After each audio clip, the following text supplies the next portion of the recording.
Shivangi recording studio Rajgir. छौड़ी होलिया में भागो हकी कूद के बिना रंगल न जइबो अमरूद के। छौड़ी होलिया में भागो हकी कूद के बिना रंगल न जइबो अमरूद के। जहाँ जहाँ जाइमी छौड़ी वहाँ वहाँ आइबो, जहाँ जहाँ जाइमी छौड़ी वहाँ वहाँ आइबो। आग न देखिए ई बारूद के।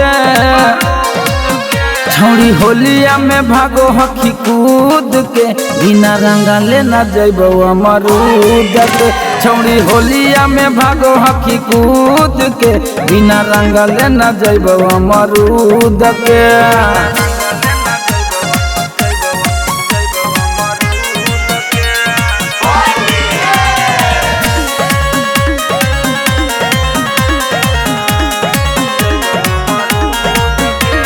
लेबे दे माजा होली में छौड़ी कर तू नहीं नहीं गे। कुछो न बुझबो तोरे में लुझबो, गलत होबो चाहे सही गे। लेबे दे माजा होली में छौड़ी कर तू नहीं नहीं गे। कुछ नहीं बुझबो तोरे में लुझबो, गलत होबो चाहे सही गे। ढेर कनी छौड़ी तू मंगल बुध गे बिना रंगले न जइबो अमरूद के। छौड़ी होलिया में भागो हकी कूद के बिना रंगले न जइबो अमरूद के।